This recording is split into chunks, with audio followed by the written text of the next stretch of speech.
voir aujourd'hui. De même aussi. En tout cas, nous vous connaissons par votre nom, homme de Dieu Haute-Va. Et est-ce que vous pouvez vous présenter à nos milliers de téléspectateurs qui nous suivent en ce moment? Ok, moi c'est l'homme de Dieu Haute-Va, berger de l'église Mort des Oliviers et aussi visionnaire de la conquête évangélique du réveil des héros. Je suis serviteur plus dans cette ville de Lubumbashi, bien qu'ayant différents programmes dans d'autres villes. Et je suis très content d'être ici. En tout cas, nous sommes aussi contents de vous recevoir, Franck. C'est un réel plaisir de le recevoir dans notre émission. Question d'aborder, de parler sur cette thématique très importante, surtout en ce qui concerne la préparation de vos prédications, hommes de Dieu. Est-ce qu'il vous arrive de fois, vu que nous parlons de l'intelligence artificielle, lors de la préparation de vos prédications, faire recours à l'intelligence artificielle? Et si ça vous arrive, alors où se trouve la place du Saint-Esprit? C'est une très bonne question parce que l'intelligence artificielle aujourd'hui est un élément qui nous permet de pouvoir préparer aussi des prédications. Okay. Je crois que l'intelligence artificielle n'est pas une mauvaise chose, le problème c'est l'utilisation. Okay. Moi personnellement, depuis un certain moment, je dirais ça fait même 2 mois, et que j'ai appris aussi qu'il y avait une intelligence artificielle. Elle m'aide beaucoup dans la préparation des prédications. Et l'intelligence artificielle peut remplacer le Saint-Esprit tout comme elle peut compléter. Vous savez, la Bible elle-même nous dit qu'à la foi, ajouter la vertu, à la vertu, ajouter la science, ainsi de suite. Ça veut dire que la foi a aussi besoin de compléments. Et parmi ces compléments-là, on peut retrouver l'intelligence artificielle. Et même le Saint-Esprit aussi a besoin d'un complément parce que vous êtes sans ignorer que le Saint-Esprit a différents attributs. Oui. Et donc, c'est impossible, peut-être par ma compréhension, de compléter le Saint-Esprit. Mais quand vous affirmez cela, bon,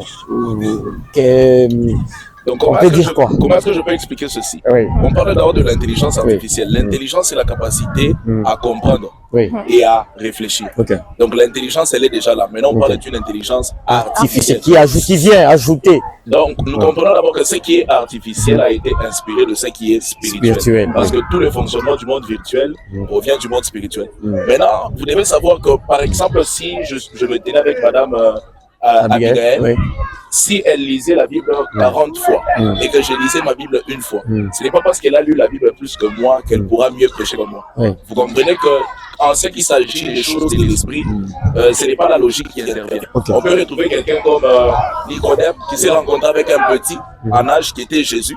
Nicodème qui était un docteur de la loi, un niveau élevé en connaissance. Mais Nicodème n'avait pas la connaissance qu'avait Jésus. Peut-être qu'il avait déjà lu la loi plus que Jésus.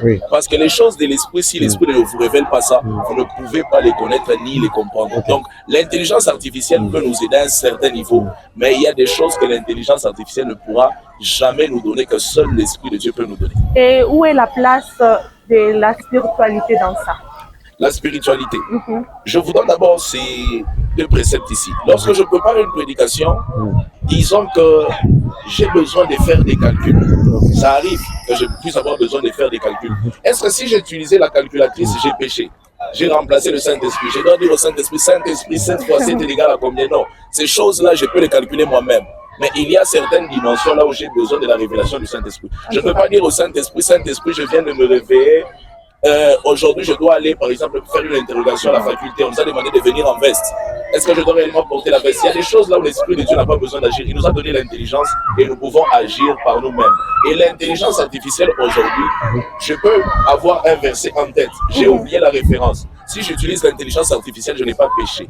Mais l'intelligence artificielle ne peut pas me révéler les choses cachées. Vous savez, la Bible dit ceci: qui connaît mieux l'homme, si ce n'est l'esprit de l'homme? À combien plus forte raison, qui connaît aussi bien Dieu, si ce n'est l'esprit de Dieu? Il y a des choses, si l'esprit de Dieu ne vous révèle pas, ce n'est ni la Bible ni l'intelligence artificielle qui va vous le dire. Il n'y a que Dieu qui peut vous expliquer ces choses. Un peu comme Pierre qui a dit à Jésus: tu es le Christ, le Fils du Dieu vivant.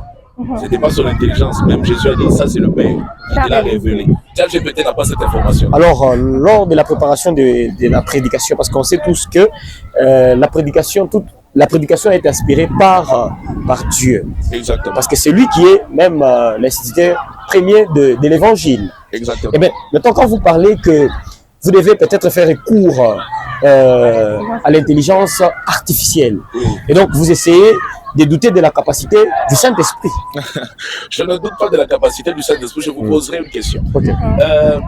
nous sommes en train de parler, nous parlons français. Oui. Il y a des gens qui s'exprimeront aussi en anglais, ainsi de suite.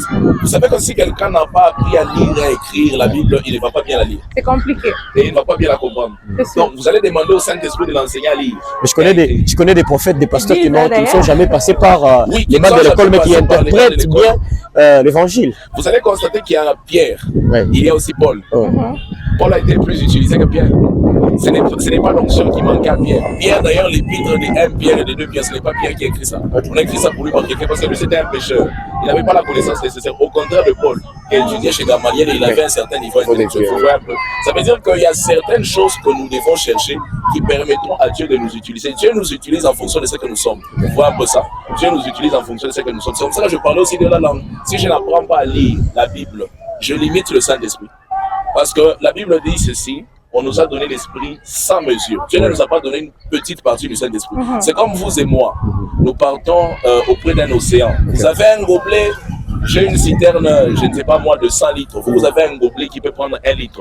Est-ce qu'avant on vous a donné 1 litre? On ne vous a pas donné 1 litre. C'est vous qui avez pris 5 litres là. Est-ce qu'avant on m'a donné 100 litres? On ne m'a pas donné ça. C'est moi qui ai pris ça. Vous voyez un peu ça? Ça veut dire que chacun reçoit en fonction de ce qu'il est capable de recevoir. Et aujourd'hui, si nous voulons être utilisés par Dieu, je crois que nous devons étudier et nous devons aussi maîtriser l'intelligence artificielle. Là où nous irons, on ne pourra pas dire que l'intelligence artificielle est du diable. Le diable peut l'utiliser. C'est comme les réseaux sociaux. À un moment, on nous a dit qu'être sur les réseaux sociaux pour un serviteur de Dieu, c'est diabolique. C'est une distraction. Mais aujourd'hui, toutes les églises y sont. Fort et court. C'est ça aussi avec l'intelligence artificielle. Là, on est en train de partir. L'intelligence artificielle sera une base. Et donc, vous encouragez à vos fidèles de faire recours à l'intelligence artificielle. Exactement, mais je parlerai peut-être du piège parce que j'encouragerai tout le monde à pouvoir utiliser l'intelligence artificielle. Mais le piège dans ça, c'est l'idolâtrie. Alors, parle-nous de cet aspect danger. Le piège dans ça, c'est l'idolâtrie. L'idolâtrie, c'est prendre quelque chose et le mettre à la place de Dieu ou même au-dessus de Dieu. L'intelligence artificielle peut nous aider à mieux aborder les choses de l'esprit et même à mieux comprendre la Bible.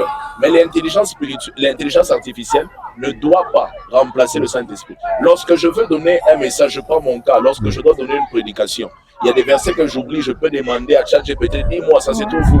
Explique-moi un peu, définis-moi un peu ces mots ici. Donne-moi un peu l'interprétation en grec.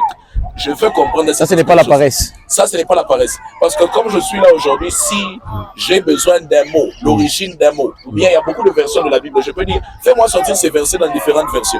Vous voyez un peu ce que ça fait? Ça me donne toutes ces versions-là. Mais ce n'est pas ça qui va me permettre de prêcher. Je vous donne encore un exemple biblique. Pierre, il était illettré.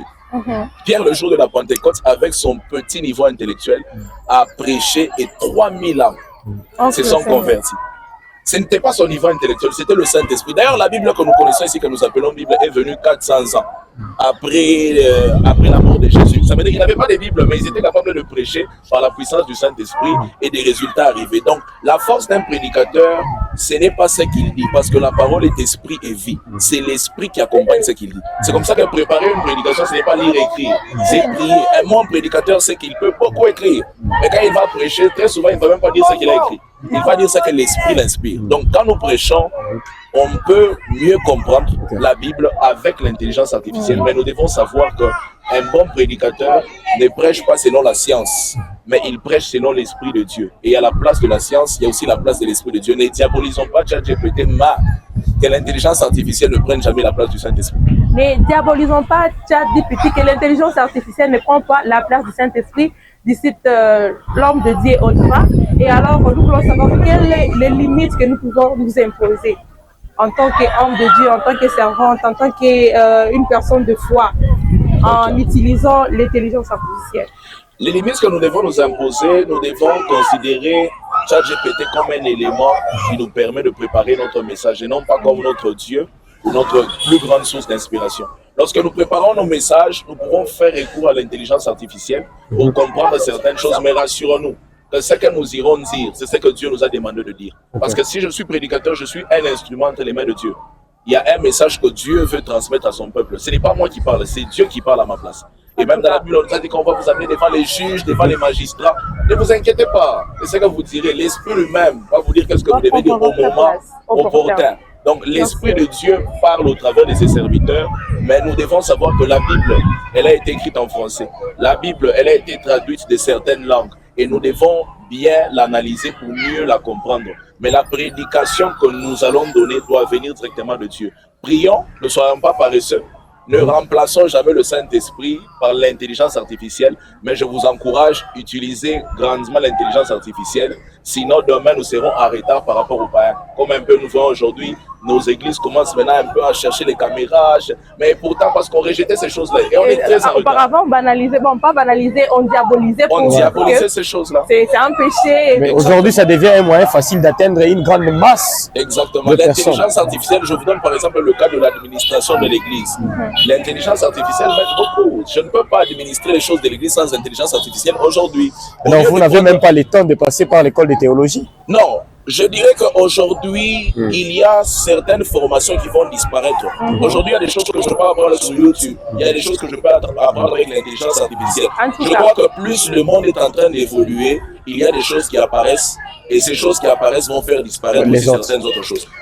En tout cas, nous poursuivons avec notre émission, mais nous libérons l'homme de Dieu dans cette partie. Nous avons parlé de l'intelligence artificielle, la plus grande chance du siècle ou encore sa plus grande menace.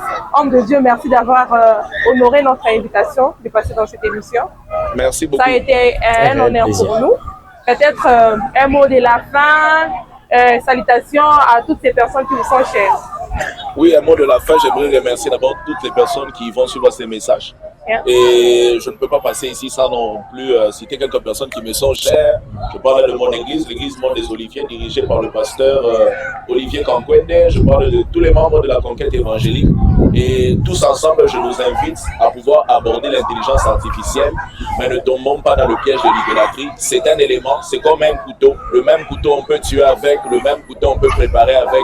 Donc, utilisons bien cette intelligence artificielle parce qu'elle est utile pour nous, c'est un peu ça. Utilisons bien car elle est utile pour nous. Donc, c'est un outil à double facette. On peut l'utiliser dans de bonnes manières. On peut aussi l'utiliser pour de mauvais usages. En tout cas, merci beaucoup. Merci. Franck, tu dis quoi à notre invité? Non, on peut les libérer et puis recevoir. Bien évidemment, on les libère.